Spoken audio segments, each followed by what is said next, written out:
grandparents of rapper HoneyKomb Brazy.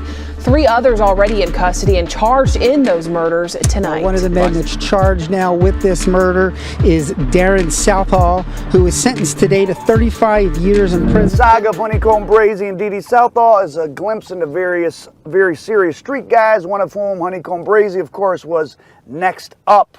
You know, an up-and-coming rapper from a spot on the map, Mobile, Alabama, that hasn't had much shine. After my first story on the situation, some viewers, the guy named Young Scooter, someone pointed out that the guy named Young Scooter had a video up of DeeDee Southall.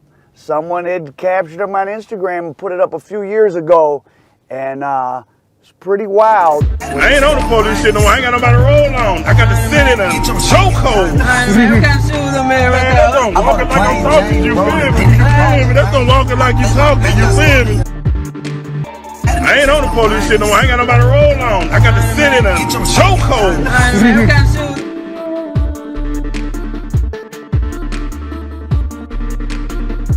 If you didn't catch what he said, I ain't on that police shit no more. I ain't got nobody left to roll on. I got the city in a chokehold. So he's out hanging out with his buddy and someone says something about, are you still snitching? Remember, HoneyKomb Brazy famously put up an Instagram post that said, I got the biggest snitch in the city putting bricks on my head, referring to DeeDee, we now know. And there's DeeDee himself saying, I don't have anybody left to snitch on because I snitched on everybody, and now I'm the biggest guy in Mobile and in that whole region, and he was. He gotten rid of his competition through snitching. Actually a common tactic at the highest levels of the dope underworld, and now he had Mobile's business all to himself, which, as he pled guilty to in federal court, you know, was a huge business. And DeeDee Southall was awaiting sentencing when I did the first story, but I think right on the same day he got charged with the double homicide, he got hit with 35 years in federal prison for running a huge drug conspiracy, which included 4,000 kilos of coke, I think like 23 bricks of H, some bricks of fent, out of Mobile. And just to recap on his new charges, Tony and Leila Lewis lost their lives inside their own home in Mobile, Alabama's Happy Hill community when gunmen fired repeatedly into the building. One account I read said somebody went in the house and actually shot the grandfather, and then maybe one of them might have been on oxygen or something, and the oxygen tank exploded and caused the house to go up. So Southall is not just charged with conspiracy, he's charged with the murder. And so the prosecutors say Southall and the guy named Terrence Sanchez Watkins and Jamarcus Devontae Chambers and a fourth guy who's not been identified did the hit. And it seems like DeeDee, and you might assume DeeDee paid the other guys, but all 4 men are also charged with shooting into an occupied building, which sounds like DeeDee was there himself. So he's a real serious grind ball. I mean, he was a kingpin, he was snitching, and he didn't just hire people to get killed. He went and would do the dirty work himself. Supposedly the source of this blood feud was back in 2016 or 17 when HoneyKomb Brazy, whose real name is Nashawn Jones, had argument, some ongoing beef with another young guy over a woman, and the other guy shows up at her apartment. HoneyKomb ends up killing him, and that was DeeDee Southall's nephew.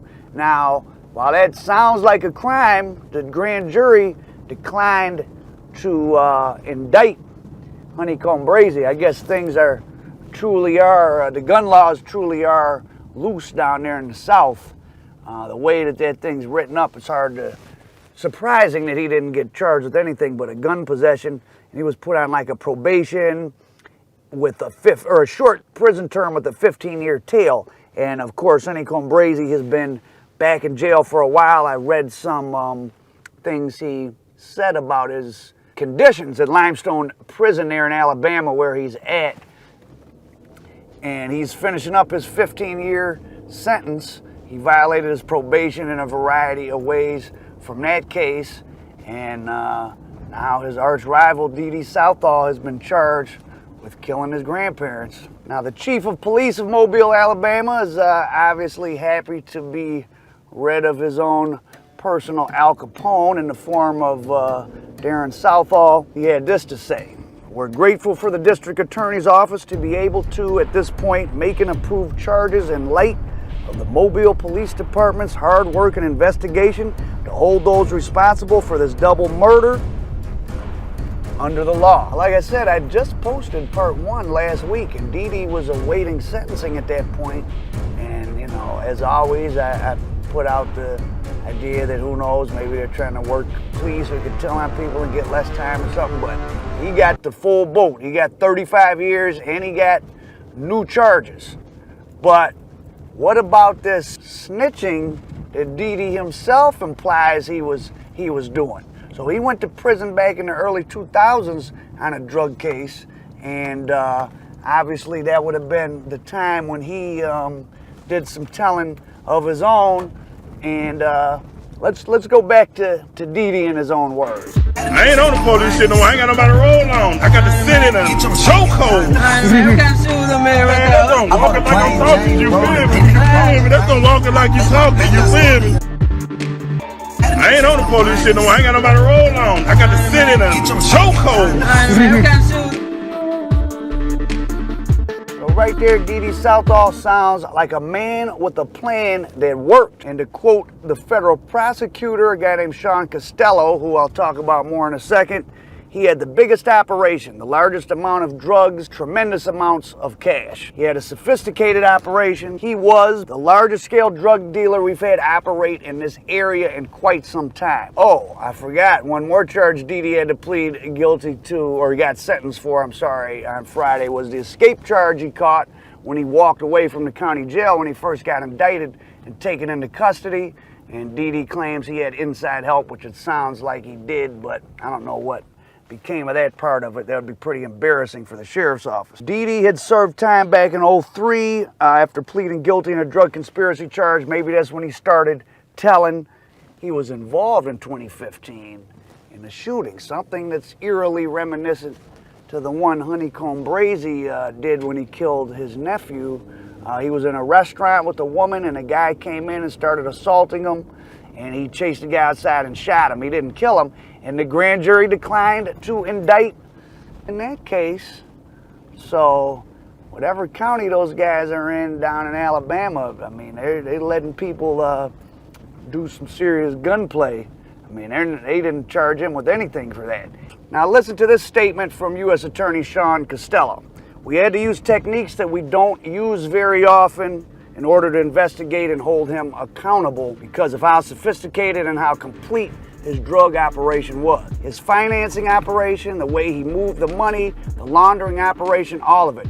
It took a tremendous amount of work by a bunch of law enforcement agencies." Now, when he says they had to use unique techniques or techniques they don't normally use, did that include knowing that DeeDee Southall was building himself up to this Kingpin status all the while he was supplying information to knock off Mobile's other top dealers? He was giving them up to the feds because who's in a better position to know who's making moves in the street than the big drug dealers? Because they know who. If you're the guy bringing in 100 keys a month, which DeeDee told the Texas supplier on one of his wiretap calls that he was getting 100 a month and paying $3 million a month for it every month for a couple years. He knows the guys that are buying the 5 and 10 packs, so he knows who's doing what, and he can provide all the information, get rid of his rivals. And U.S. Attorney Sean Costello, I don't think this would have been the guy who was getting DeeDee's snitching information. U.S. attorneys change every so often, but Costello said, quote, he was putting poison all over, not just the streets of Mobile, but the entire Gulf Coast. Between years and years and years of powder cocaine, crack cocaine, heroin, and fentanyl, there's just no telling how much damage he did. And he's right about that. But all the while DeeDee was doing that, was he giving up people? Did they know what he was doing? I would say yes. I've read about a lot of these cases. I just did another story about a guy up in Detroit, Kenyell Brown, who went on a 6-person killing rampage before being killed or killing himself as the police closed in. And Kenyell, he wasn't a drug kingpin, but he was robbing drug dealers and maybe working as a hitman, and the police kept getting him out of trouble. He's a guy who should have been in prison, but he was very useful out on the streets. Maybe the same thing for DeeDee. You know, do you let a guy build himself up to be the biggest dealer in town on the backs of putting other people away? Well, what's the point of that? And of course, if you leave them out on the street too long, which it sounds like they happened with DeeDee, because the wiretaps of Southall's organization stopped right in the same month, February last year, of when HoneyKomb Brazy's grandparents were killed. Could they have indicted him sooner and got him off the street? Did the feds know the hit was coming? You know, we'll never know that. Is DeeDee Southall a predatory bad guy bringing in huge loads from another country to distribute? Sure. You want to put him in prison forever? I don't care. But if in the course of that, at different times, you protect him and leave him on the street because he's knocking off other people, and then you realize, oh, well, he's the biggest fish, let's go after him. But how many people besides HoneyKomb Brazy's grandparents did he kill or have killed during his rise to power? I mean, certainly possible that due to negligence by the U.S. attorney down there in Alabama, HoneyKomb Brazy's grandparents might have fallen victim to the U.S. prosecutor's tactic of leaving this guy, DeeDee Southall, out to, I guess, incriminate himself more or maybe incriminate others. And they left him out too long, maybe. And he was able to commit one last very serious crime, the murder of the Lewises. So, rest in peace to the Lewises. DeeDee Southall is out of here for a long time. Al Prophet, American Dope.